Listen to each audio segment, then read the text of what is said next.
ختم ہو گیا. Example, اسی طرح جو ہے وہ حضرت ابراہیم کا معاشرہ ہے, اسی طرح حضرت جو ہے وہ ایوب کا معاشرہ ہے. جتنے بھی معاشرے جن انبیاء کا ذکر قرآن میں ہے, دیکھیں اب ہم ذکر کر رہے تھے تلک الایام نداولھا بین الناس, اللہ تعالیٰ لوگوں کے درمیان دنوں کو بدلتا رہتا ہے. اگر ہم بھی اللہ اور نبی کے احکامات پر نہیں چلیں گے تو ہماری مثال وہ ہے, پتا درخت کے ساتھ رہے سرسبز و شاداب رہتا ہے, جب وہ پتا کٹ جائے وہ سوکھ کر گر جاتا ہے, گر کے سوکھ کے ختم ہو جاتا ہے. اگر اللہ اور اس کے رسول کے ساتھ جڑے رہیں گے تو ہم جو ہے وہ باغ بہار بھی رہیں گے, سرسبز و شاداب بھی رہیں گے. اب جو معاشرے میں تبدیلی کے جو اسباب ہیں ان میں علماء کی بھی ذمہ داری ہے, سیاستدانوں کی بھی ذمہ داری ہے. بھائی یہ ابو بکر صدیق رضی اللہ تعالی عنہ خلیفہ اول ہیں, خلیفہ بلا فصل ہیں. ان کے زمانہ خلافت میں حضرت عمر ان کے پاس آئے. میں بات کو مختصر کرتا ہوں. حضرت عمر نے دیکھا کہ لسٹیں بنی ہوئی ہیں, فلانا بندہ معذور ہے, فلانی عورت بیوہ ہے, فلانا بندہ جہاد میں معذور ہو گیا.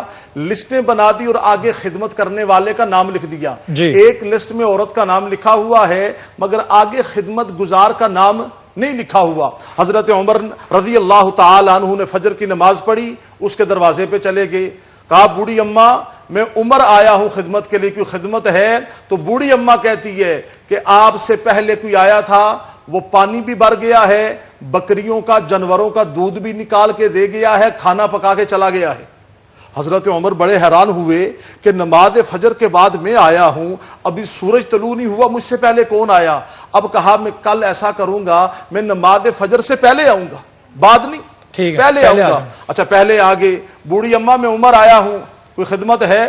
تو آگے سے اماں جواب دیتی ہے بیٹا کوئی بندہ آیا تھا, وہ پانی بھی بھر گیا ہے, جھاڑو دے گیا ہے, جانوروں کا دودھ نکال کے چلا گیا ہے اور کھانا پکا گیا ہے. اماں وہ بندہ کون ہے؟ بوڑھی اماں کہتی ہے اس نے اپنا نام بتایا نہیں, میں نے پوچھا نہیں, اس نے اپنا چہرہ دکھایا نہیں, میں نے اصرار نہیں کیا. حضرت عمر نے کہا یہ کون سا بندہ ہے جو مجھ سے اتنا آگے نکل جاتا ہے؟ اب حضرت عمر نے کہا میں عشاء کی نماز پڑھ کے آؤں گا اور آ کر بوڑھی اماں کے دروازے پہ بیٹھ جاؤں گا. مراد نبی سیدنا عمر رضی اللہ تعالی عنہ عشاء کی نماز پڑھی, بڑھیا کے دروازے پہ بیٹھ گئے. کیا دیکھتے ہیں کہ رات کی تاریکیوں میں وہ جو بوڑھی اماں کے جانوروں کا دودھ نکالنے کے لیے آتا ہے, جو جھاڑو دیتا ہے, بوڑھی اماں کا کھانا پکاتا ہے, وہ کوئی اور نہیں ہے, وہ وقت کا خلیفہ سیدنا ابو بکر صدیق. سبحان اللہ, یہ بھی تو سیاست ہے, یہ بھی تو کیا ہے, سیاست ہے. اور یہی ابو بکر صدیق رضی اللہ تعالی جو نا معاشرہ بدلتا ہے افراد کے بدلنے سے. سیدنا ابو بکر صدیق رضی اللہ تعالیٰ عنہ خلیفہ بنے, صحابہ میں مشورہ ہو رہا ہے کہ ہمارے حکمران کی, ہمارے پرائم منسٹر کی کہہ لیں, ہمارے امیر المؤمنین یا امیر المسلمین کی تنخواہ کیا ہوگی, ماہانہ تنخواہ کیا ہوگی. مشورہ چلتے چلتے حضرت ابو بکر کے پاس آیا, کیا فرماتے ہیں کہ میری تنخواہ ایک مزدور کی تنخواہ کے برابر کر دو. ٹھیک ہے, ٹھیک ہے رحمان صاحب, ایک چھوٹا سا وقفہ ہے, وقفے کے بعد دوبارہ حاضر ہوں گے, ہمارے ساتھ رہیے گا. Welcome back. ہمارا آخری سیگمنٹ جاری ہے. میرے ساتھ تشریف رکھتے ہیں علامہ ناظم حسین صاحب, ان کے ساتھ ساتھ علامہ طاہر ریحان عباسی صاحب میرے ساتھ تشریف رکھتے ہیں, اور حبیب گجر صاحب میرے ساتھ تشریف رکھتے ہیں. گجر صاحب, ہم گفتگو کر رہے تھے معاشرے کی تبدیلی کے حوالے سے. لاک ڈاؤن نے ہم نے دیکھا کہ کافی چیزیں تبدیل کی, کاروبار ڈسٹرب ہوئے. آپ کی پروسیسنگ انڈسٹری تو اتنی زیادہ ڈسٹرب ہوئی کہ چیئرمین نے ارادہ کیا کہ اب ہم انڈسٹری نہیں کھولیں گے جب تک ہمارے یہ مطالبات پورے نہیں. اور مطالبات وہ اینٹی, مطلب انڈسٹری یہ نہیں, احتجاجاً نہیں کہہ رہے تھے کہ انڈسٹری نہیں کھولیں گے, انڈسٹری کھول نہیں سکتے تھے ٹیکنیکلی, کیونکہ آپ کا تاجر جو ہے وہ جب تک مارکیٹ بند ہوگی تو آپ کی انڈسٹری کس طرح, آپ کی پروسیسنگ انڈسٹری کس طرح چلے گی. تو پروسیسنگ انڈسٹری کس طرح کام کرتی ہے یہ تھوڑا سا دوبارہ بتا دیجیے گا. کیا اب لاک ڈاؤن تھوڑا ایز ہونے کی وجہ سے آپ کا تاجر جو آپ کا بائر ہے وہ اس وقت مارکیٹ میں آ رہا ہے؟ یہ ایک ایسا کاروبار ہے, کوئی بھی لین دین کا ڈیمانڈ سپلائی پہ کھڑا ہے. جب لاک ڈاؤن نیا شروع ہوا تو اس کی کوئی اتنی بڑی پرچیز بھی نہیں تھی. پھر جو ہمارے گاؤں گوڑ چھوٹے ہیں, چھوٹے شہر ہیں, چھوٹے چھوٹے قصبے, وہاں کو لاک ڈاؤن نہیں تھا, وہاں دکانیں کھلی رہی. اچھا اب ان کے پاس کپڑا ختم ہو گیا, کھانے پینے والی کی چیزیں ہیں جو وہ تو کھلی تھی ویسے ہی, مگر وہ آہستہ آہستہ اس نے اپنے اس آدمی کو فون کیا کہ میں نے کپڑا چاہیے, دکان کھول کے دے دیا, اس کو چوری چھپے دے دیا. کرتے کرتے رات 2 بجے دکانیں کھلنا شروع ہو گئی, کپڑا ختم ہو گیا. پھر انہوں نے پریشر ہم پہ لائے کہ آپ انڈسٹری چلائیں, آپ پیسے لے لیں, ہم سے مزدوری ایڈوانس لے لیں جو پہلے ہم ڈیو پہ کرتے تھے. اس وجہ سے وہ احتشام کی بہت بڑی اچھی تھی. وہ دکانیں کھلی نہیں مگر کھل گئیں, کپڑا ختم ہو گیا. ان کے پاس جو ڈیزائن آج سے 2-4 سال پہلے تھے وہ بھی بک گئے. پھر ان کی ڈیمانڈ بنی, وہ ڈیمانڈ ہم تک پہنچی, ہم نے انڈسٹری چلائی. یہ لاک ڈاؤن اسی طرح کھولا ہے. پھر کوئی تھوڑی سی اوپر سے نرمی آ گئی کہ چلو انڈسٹری میں جو لیبر ہے, سب سے بڑی پرابلم ہماری پروسیسنگ انڈسٹری میں اور لوم انڈسٹری میں یہ رہی ہے کہ جو ہمارے پاس ورکر کام کرتا ہے اس سے زیادہ مستحق کوئی نہیں ہے. اس کے حالات کو جتنا میں جانتا ہوں, میں اپنے ملازم کے اور کوئی نہیں بالکل ایسے ہی. وہ ہماری جو میٹنگز ہوتی رہی ہیں اس میں کچھ دوست میرے یہ کہتے تھے کہ ہم ان کو 25% سیلری دے دیتے ہیں, باقی معذرت کر لیتے ہیں. میں نے کہا بھی سال ہا سال ہم نے پیسے کمائے ہیں, ادھر سے ہی کھایا ہے, ترقی ادھر سے کی, اچھی شادیاں ادھر سے کی, ہم نے گھر بنائے. آج اگر 2-3 ماہ ہم کو تنخواہ ان کو دینی پڑ جائے جو ہماری گھاٹے کی ہے, تو وہ گھاٹا اگلے 2-8 ماہ 10 میں کور ہو جائے گا. ہم کو ان کو پوری تنخواہ دینی چاہیے. ہماری 3 فیکٹریاں ہیں, زمزم ہے, بٹالہ, ایک چھوٹی زمزم ہے. اس کا کوئی ملازم آپ کو میں چیلنج کرتا ہوں, کال کر کے پوچھو. رمضان مہربان